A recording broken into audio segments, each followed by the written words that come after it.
Hello and welcome to Petro Media Inc. I'm your host, Terrence Anderson, and today I'm just going to do a quick video on some of the issues that I've noticed with the MPC 5000.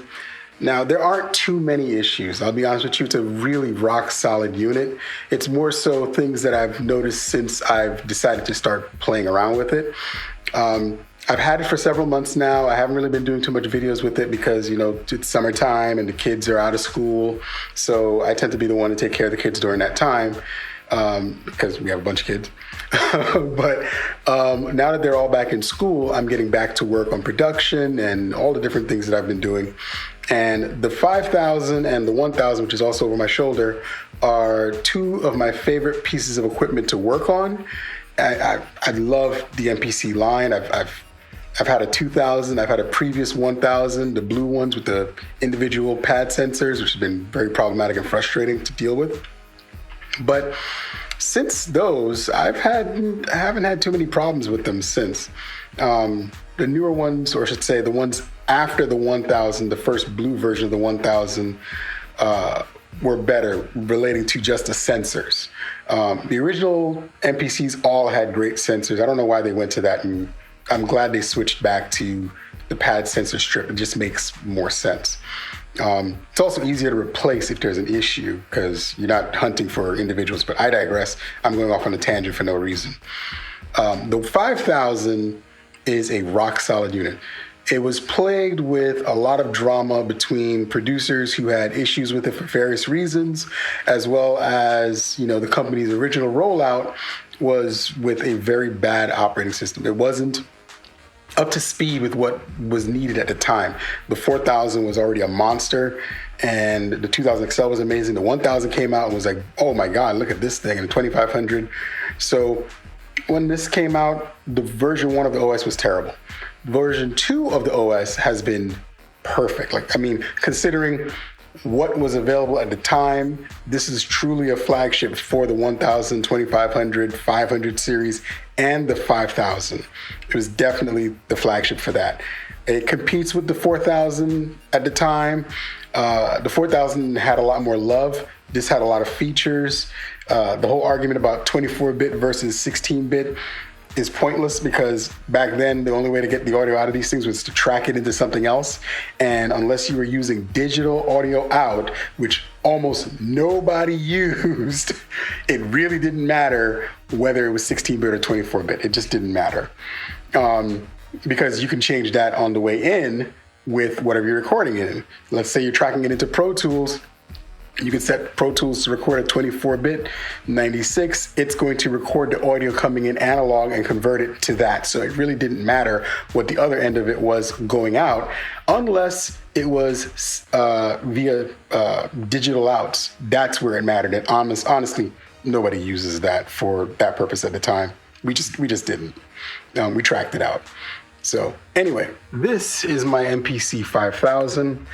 I have loved using this thing for the last couple of months since I got it. It really plays well with the 1000, especially because the 1000 is the one that I tend to take with me. This is the one that's got the battery power from soundmod.io. I have 2 batteries inside of here. It allows me to have about 6 hours of battery time, which is great for a long flight whenever I'm traveling or, just general whatever. Like I drop off the kids to school and I go work on a track on the way home at the park. And then, compatibility from here to here has been great. That leads to my first issue. Now, I don't have a lot of problems with this machine, and I don't have any problems with this at all. This thing is just phenomenal. But I think there is a minor glitch with the audio compatibility between the 2 units, and that's my only real problem. I've only experienced it twice. I haven't experienced it again, and I actually have been having a hard time repeating it. So as an example, if I go to, because I have the 1000 plugged in through the 5000 going into the system just for now, because it was just easier and quick so I can do the video so I can show you. So if I go to bank B, and I don't know if it's going to do it this time, but I have a sample. Let me see if I can turn it up. If I go to bank B and I have a sample, now I come over here and play it on this one, See, it's not doing it. So originally what happened was when I played the sample on the original that I made on the 1000, they'd play half the loop or half of that sample. And then over here, it would play a quarter of the sample, and then it would just be a glitch, like just a really gnarly glitch sound. And it only happened on 1 or 2 samples. But ever since, I haven't seen it again. So I'm not sure what the problem is. It may just simply be a problem with that recording session in the 1000 somehow. And for some strange reason, I can't repeat it. Like I can find it here, and then I bring it back to the 1000, it plays perfectly fine, but the glitch happens here. But it only happened twice. So again, can't repeat it for some reason. It does it when it wants to. But again, no other real issues with the 5000 beyond that problem. And they both play well together. The only other issue I've had with the 5000, it's something that I need to fix, and that is the pads. Now, not a huge fan of the fat pads. The fat pads are comfortable to some degree, but I do like the height of the original style pads. So I might order the pads to replace it back to the original and keep these pads just as backups in case I need them.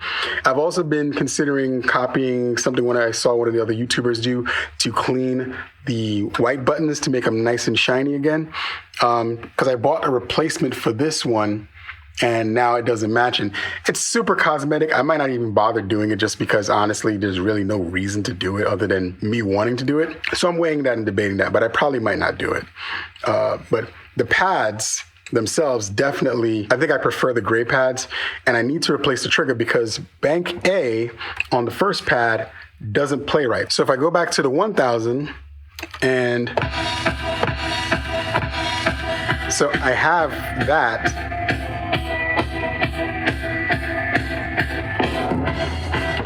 So I have that there. If I come over here to the 5000 and play the same pad,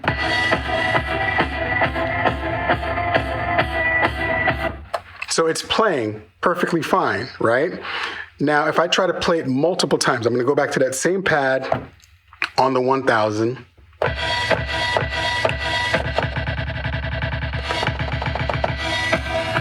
Right? Now I come back over here to the 5000 and try to do the same thing.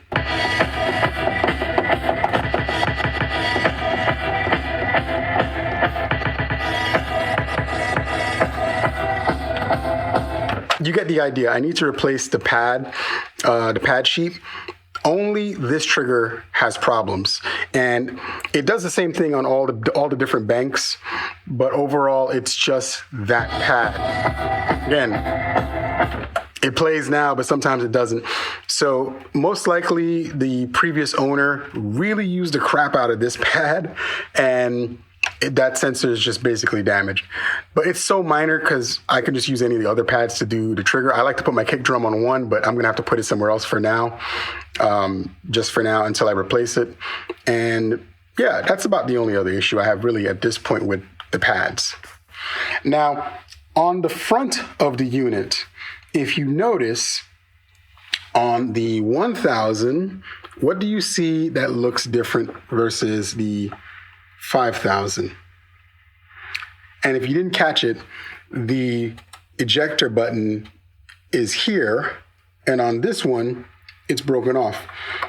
I've actually ordered the replacement for this. This should be here in a couple of days, and I might do a video where I take it apart just so you can see the internals of what's going on inside of the 5000 and replace that. At that point, I might consider cleaning these buttons, but again, still debating whether I'm gonna do it or not.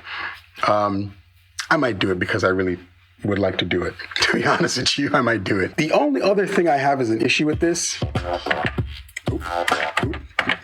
Hit the phantom by accident. The only other issue I have with this thing is the CD drive. The CD drive is a ROM drive. It's not a recorder. Now, this can do recording, but I have not tapped into that side of the 5000 at all. And I can't burn any CDs to this. Not that I need to. Let's be honest. We're in an age where we really don't do that anymore. We don't have to do that. But again, it's something I would like to just periodically play around with. So I haven't figured out whether I want to do that or not yet. But I like the idea of having all the functionality. This literally is fully loaded already. That was the only thing. For some reason, it was a DVD-ROM reader, not a recorder. And again, outside of the fact that I have a CD player in the car and I sometimes would like to listen to it that way, I don't really have a real need to have the CD player, usable. Now, I do have a ton of samples on CDs. I can't really show right now because the studio is still a little bit of a mess because I'm still cleaning up and setting everything up. But I might track some stuff in off of CDs just because it can do that. It definitely allows you to load stuff from the CD player. If I go back through the menu, if you look here real quick, it gives you options. So it says ROM, which is on board, compact flash, hard drive, which I have a terabyte installed in here, and CD drive. So I can choose which thing I want to load information from. And there is already stuff on here because the previous owner actually left their session.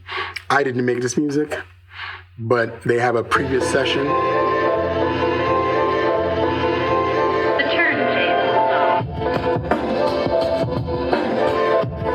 And I mean, this was clean.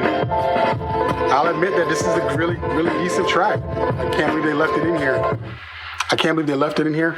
I haven't touched it too much because, again, that's somebody else's work, but I'm surprised they left it in here. The synth for the 5000, I'm going to do a little bit of diving into it soon. It is a interesting little section, mainly because I don't have the manual. This is a whole joke with the MPC community because I posted a thing from Symbolic talking about how we don't read the manuals. It was just a joke. But I really don't have the manual for this one because it's used, but there is a manual on the MPC website. So I'm going to dive into the synthesizer section a little bit more. It's been interesting checking it out because it is pretty deep with the way it works. And the programming is already set up for program 2. So if I pick program 2, I can tell it that I want it to trigger the synths instead of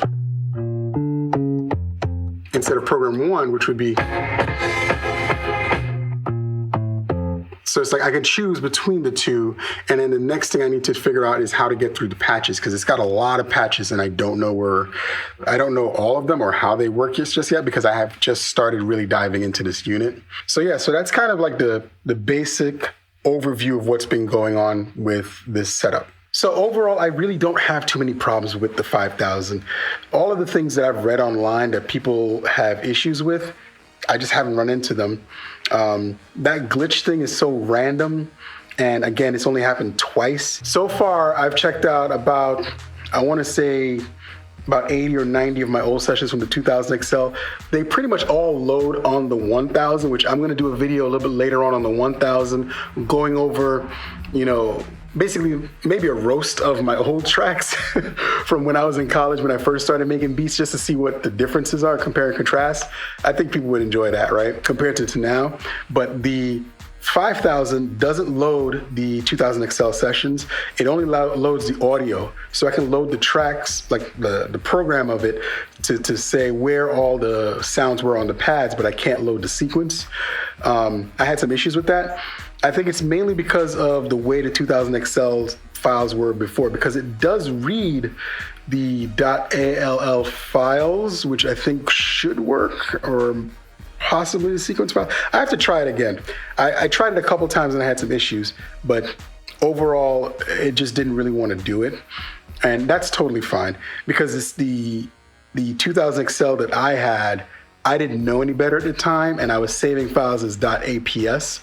I think you can save it as either APS is equivalent to SEQ or APS is equivalent to PGM. You guys can correct me in the comments because I don't remember right now off the top of my head, and that's okay. So feel free to correct me on that. I'm going to take a look at it and see how I can get the sessions to work. And if not, totally fine with it only working on the 1000 just for me to go through things and figure out what I'm doing with it. So if you like what I've been talking about, like, share, and subscribe. I will be putting up more content on the 5000, the 1000. I have some sessions I need to go through with the Phantom that were connected to the 2000 XL.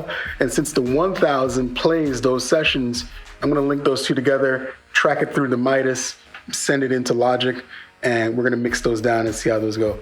Thank you for watching, and I'll catch you in the next video.